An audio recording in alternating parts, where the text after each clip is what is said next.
What up, YouTube? It's two fat guys pull us, and before you get to our video, we wanted to let you know about our milestone giveaway for 1,000 subscribers. We are giving away an Amazing Spider-Man issue number 4. This is the first appearance of Silk, the original Sin tie-in. I'm sure everybody is familiar with this book.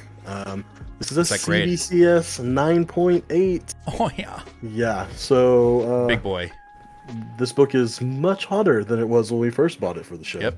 That's true. You insist on still giving it away, and I'm very happy to do it. You can tell that he is not. But anyway, we are giving this away when we hit 1,000 subscribers. Kick-ass, key issue, first appearance of Silk, is someone's going to win this book. So go ahead, hit that subscribe button, and let's get to the video, shall we? Hey, Nate, I've got what I think is an life-altering question for you. Oh, my. I don't need any more of those, but okay. No, I know. But that's life, right? Like, you just get thrown a curveball and you're like, damn it. More balls. More balls. Just process, okay? Just process this. Don't do like a quick judgment snap thing. Just think about it. Got it. Know that you cannot stand on stairs backwards.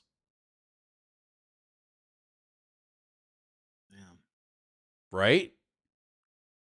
Right? Because if you stand on stairs backwards. You can't stand on stairs backwards. But you can use them backwards. That you can, but you can't stand on them backwards. You were correct there.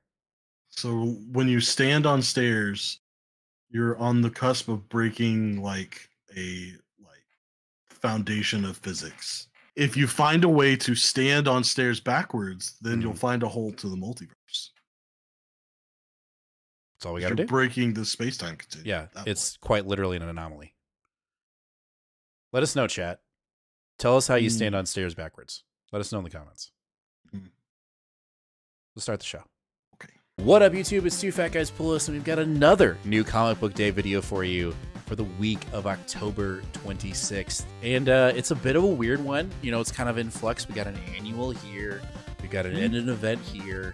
We got some freaking random but cool looking independents over there. So let's just get started, shall we? We always kick it off with Marvel, and we've got Judgment Day, issue number 6, the end of Karen Gillan's Judgment Day event, even though we do have an Omega, which is basically number 7. So I guess you could say it's the penultimate issue to the event. But this is the ending, and I guess Omega would be more of the afterfall or aftermath of what's going to happen. You know, outside of what would seem to be spoilers in previous other tie-in books from last week, I am excited to see what happens, and I'm a little scared. I'm just a little scared here because I want him to stick the landing. And I know that a lot of people, other people that aren't as seasoned as us, know that Karen is a very capable writer.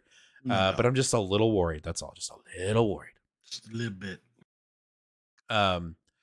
We'll see. You know, I want it to be cool. I want it to be really cool. I do too. I want it to land. I don't know. I think it will. I thought it was a success. You know, it had its moments, but it was overall success. Yeah. We'll see what happens. All right, next up, we have The Amazing Spider-Man issue number 12 from Wells and John Romita Jr. You know, I'm not, yay. You know, like, I'm going to read it, but I'm not, like, super stoked about it. I am intrigued with the Black Cat situation to see how, you know, if Peter will be rejected or accepted in that aspect of life. So that's kind of cool. But as for the Goblin thing, whatever. Like, I don't, cool, sure, whatever. That's cool. You know, okay. Be brutal, I guess. Yeah, I think this is just a 3 little issue arc that Zeb Wells kind of needed to fit some space in between Judgment Day and then our eventual big tie-in issues with Dark Web. Dark Web, yeah. So at least we have just a couple more issues with Junior and Junior. He's going to be off the book for a while. Okay. As a matter of fact, I don't think he's back on the book for the rest of Solicitation, so through January. About it. I'm about it. It's good to know. He'll be on the covers. He'll be on covers, but he won't be on. Don't be in the interiors. Yeah, you know, stick to covers. All right. After that, we have our annual. Or I guess it would. I don't know if we've had many annuals as of late. So this is our first annual for the show, and that is Moon Knight annual number 1. Would appear that the werewolf is making an appearance. I don't know how I feel about that, but because McKay is writing it, I'm sure it'll be great. He tends to do a really good job of writing villains that I just don't give two shits about and then caring about them in the Moon Knight run. So, this is also coming off of both having something on Disney Plus. So I'm sure this is a big plus for those shows. I still haven't seen Werewolf by Night though on Disney Plus. So I haven't either. So Federico Sabatini is the one filling in on art, who has been the one filling in for Capuccio in the past. So I think we'll have some familiarity there too. I think as far as annuals go, this is probably one I'm more excited about than usual. For sure. All right, after that, Scotty Young and Ramos are back with Strange Academy Finals. This about to get dark, yo. Like, it's about to go down. It's about to get dark, and I am here for it. Class is out for sessions. Apparently, it's finals, but there ain't no school, guys. There ain't no school. There ain't no classrooms. There ain't no classes. Didn't expect Strange Academy to end the way it did, and that's a good thing. But to go into finals with this ultimate conflict between Dylan and, remind me the heroine's name, Stephanie? No, Erica. I just didn't. Emily. I didn't see them, going at it, like them having two factions and fighting. And it's all because of a misinterpreted or interpreted vision with Dylan. So, super stoked this book is back. Hopefully Ramos can continue his streak. That was the one thing that we were super scared about with Strange Academy, is that at some point he was going to jump off a couple of issues to take a break and then come back. And he seemed to impress everybody by staying on. And hopefully he can do the same thing with Strange Academy Finals. And this is what I'm talking about. Our last episode, live episode on YouTube, we were talking about how I want new characters to kind of sprawl and grow and do their own thing. And Strange Academy has been doing that. Scotty Young has achieved something really cool with that, and you're looking at me like I'm fucking wrong. So go ahead, destroy my argument. What's the name of this book? I don't care. Okay, I don't care. But you do care, because your whole point was about that Ghostmaker was in a book called Batman Incorporated, because they're riding on the coattails of Batman. The same thing's happening here. It's Strange off of Doctor Strange. Fine, I'm wrong, but I like that the characters in the book at least are growing. Okay, I agree.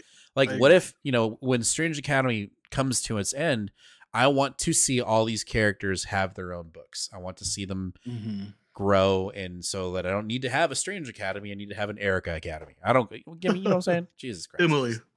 Also, by the way, if you are a covers collector, speculator, silly kind of person, Strange Academy number 1, one of the covers that blew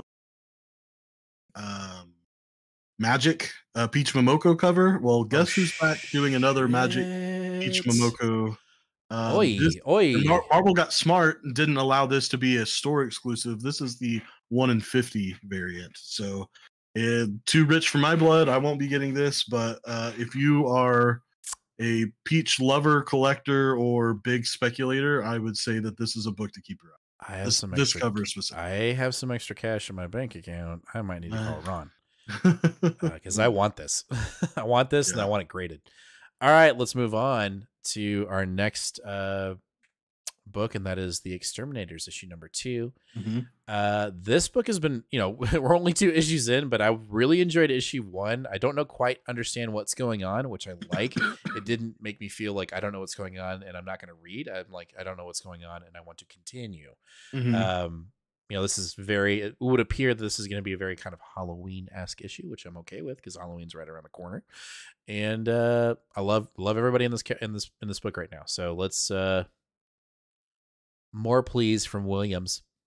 Yes, more pleas from Williams, and I'm very specifically and Gomez. I'm also specifically excited about a book that deals with mutant characters that doesn't have fuck all to do with Krakoa and what's going on over there right now. Well, because I'm getting burned out.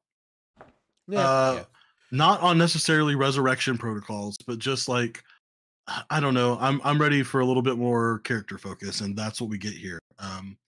and Laura Kinney is joining the cast on the set issue. So. Hey, I'm interrupting the video because I have something important to tell you. I know you know about our sub giveaway for 1,000 subscribers. This one right here. I know you know about that one because we talk about it all the time. But did you know we're giving away a slab at 750 subscribers? That's right. We're giving away this second printing of Silver Surfer Black issue number 1 with Null on the cover when we hit 750 subscribers. So if you're not already subscribed, hit that subscribe button, ring that bell, and give us a like. Let's get back to the video. All right, we're jumping over to DC next with Action Comics issue number 1048, the Kal-El Returns Part 3. This nice little filler issue that we're getting before DC ends up eventually resetting everything with Dark Crisis, because you know it's coming. You know, I'm super excited about it. I've actually really liked the previous issue in 47, and you know, it kind of felt a little bit more familiar, a little bit more grounded in Superman classic, right? Mm-hmm. Classic Superman. Not that there was anything wrong with the previous arc. A lot of people enjoyed the War World Saga. I dipped out, but I'm on board with this little Kal-El Returns Part 3. One of the things that I'm really looking forward to in this issue is seeing where our Phaelosian refugees, you know, kind of getting assimilated on Earth. And what's going on with Metallo? Obviously, in the Son of Kal-El issue Part 2 that we saw, someone set off a bomb in the prison that he's being set at. Obviously, it missed. It didn't get to its target, so it didn't free him. And it looks like Lex Luthor was somehow going to be involved in that, even though Metallo did not want him there. So no. I don't know how Metallo ended up in that state at all. I actually am kind of curious about that. But yeah, I think this Philip Kennedy Johnson run has been great, and I think it continues to be great. I'm sure either Johnson or editorial will give us either a callback to why he's there, or we'll get a something from Johnson, you know, showing how Metallo ended up as he was. But I am very intrigued. All right, after that we have Detective Comics issue 1065 from Ram V. We are starting, you know, I guess we're officially jumping into this whole like old family kind of. Not kind of. They lay claim to Gotham. They believe that they own Gotham, this very old, ancient group that seems to have some kind of key to either powers or immortality. But I am, you know, when the arc started, I was like, I don't know. But then we kept on progressing. 3 issues in, I was like, all right, I'm about it. So very interested to see where Ram takes it. And I don't know, you know, like Detective Comics has been kind of on the fence for me, and not because it's Ram, but it's been such a weird journey to get to where we're at. But I think the story is finally kind of getting me back to being compelled to like, oh, I'm excited for Detective Comics. Mm-hmm. Yeah, I've been all in on this one, and I think I will continue to be. I think that the introduction of a little bit more of the Bruce Wayne aspect of the story is something that interests both of us, and hopefully that'll continue. Yeah, that was what brought us in originally with the first time we jumped in. So we'll see how it goes. All right, now we're going to jump over to Independence. We're going to kick it off with a boom from Simon Spurrier. We have Damen Them All, issue number 1.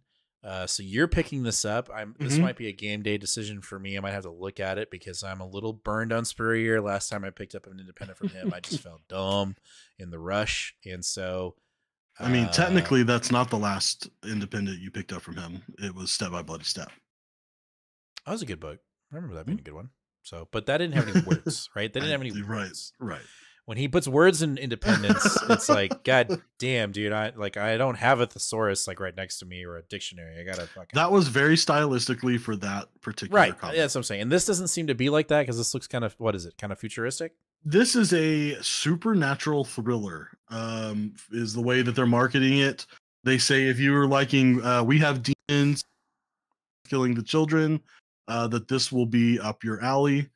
Basically, we are following Ellie Hawthorne, who is an occultist-for-hire, following the death of her uncle, who is an infamous occult detective. She is now 72 different devils have been freed into the out of the infernal realm, and she's down to go track them. So okay, maybe that sounds I think this is going to be pretty interesting. Charlie Adlard, apparently a Walking Dead artist of some time, is going to be the art. Okay. So it was, to me, this was sort of a no-brainer. Boom, number one, big check mark. Sci Spurrier is a big check mark, and then witchy, occulty, thriller, dark horror is another check mark. So I just was like, yep, I'm definitely on this one. All right, I'll at least flip through it. All right, after that, we jump over again with Boom. We have House of Slaughter issue number 10. I'm not reading this, and I know this book has been kind of up and down for you lately. I know was 9 was kind of good, right? 9 was kind of good. 9, we're finally starting to understand on his familiar, his monster that is trapped in his little pin is very different than everyone else's monsters, and it has found a way that it's slowly feeding off of the fear of Edwin's memories, and literally causing Edwin to not remember things. And so we are finally going to get the conclusion of this very confusing, sporadic, but interesting arc. I think once everything comes together in this issue, I think some of the other the confusion of other issues a little bit more apparent. So I'm looking forward to it. And if it doesn't work, it's not that great. That's fine. This is the end of the arc, and then next month we've got a brand new arc starting. So all right, okay, all right. Let's jump over to Image, and we've got Donny Cates and Ryan Stegman's Vanish issue number 2. I really liked issue 1. I had a lot of fun with it. We're missing a lot of Donny right now when it comes to our pools. So for me, this just kind of fills a void that's currently happening with his Marvel books and really his independence too. He's got this now, and this is, it's from his publishing group, the KLC Press Substack, but Image is obviously pushing it out. I liked issue 1. There was a lot of oh shit moments, and this idea to me is pretty unique. You're dealing with superheroes and wizards and magic and non-magic, and I don't know, it's just a very Donny, feels like a very Donny thing. And then you got classic Stegman on the artwork. So I'm personally picking it up because I don't really have that many independents. I've got the 1, whereas you've got 3. So yeah, I'm for it. I'm super excited about it. I will say it has been confirmed that people are getting, Vanish issue number 2 on Substack came out last week or 2 weeks ago. It was either 2 weeks or last week. Yeah. So they are, it would appear that they're kind of behind, and I think we kind of know, again, Donny has been, MIA, as of late, when it comes to comics, and he's dealing with what he's dealing with. So, kind of feels like it might've been okay to not jump on that Substack quite as fast as some other people did. So, but I'm looking forward to it. All right. Next up, we have our last book line. That's Vault number 1's Double Nightmare, featuring the Cemeterians. Yeah. So this is a double feature, 2 just like one-shot horror stories. Ooh. The Cemeterians and then Denizen are the 2 stories that we have here. Vault Comics does horror really well, so boom, I'm on board. We're in spooky season right now anyway, so I'm extra inclined to pick it up. But this also sees the reunion of the creative team from the Autumnal, Daniel Krause and Chris Sheehan. That was my horror pick of the year for last year, was the Autumnal by Vault. Chris Sheehan was also the artist on the first arc of House of Slaughter. So if you have read that, you're familiar with his art there as well. I'm super excited for this. I just 2 really good horror stories, one shots, just easy books to read. You got 64 pages, no ads, just meat and potatoes of horror stories. Mate. So yeah, I really like what Vault's been doing. They've done Autumnal, Rush. What was that? There's one more, but Behold, right? I think it's or Behemoth. I don't know. So they've been doing a lot of good horror. Gotcha. I had to jump on this one. We'll say I definitely like the cover. It gives me a very Grindhouse featurette at a drive-in feel. I love it.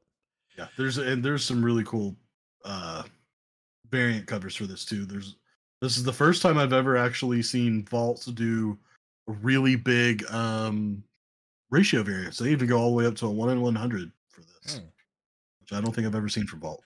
Interesting. Well, cool. Check it out if you're interested. All right, well, that's going to do it for this week's New Comic Book Day video for October 26th. Let us know down in the comments, what are you picking up today? What are you going to read first? What's your potential pick of the week? Because we definitely want to know, so let us know down in the comments. As always, smash that subscribe button, ring that bell, give us a like. It's very important that you do that so we can get the good word of Two Fat Guys Pull Us out into the internet and let everybody know that this is one of the best, if not the best, YouTube channel for comic books. So we will see you guys this Sunday live 8 o'clock Central Standard Time here on YouTube, and we will talk about these polls and anything else that you guys want to talk about live. And then yeah, we'll just hang, we'll jam, vibe. I don't know, come hang out. Anyway, as always, be kind to one another and read more comics. We'll catch you in the next one.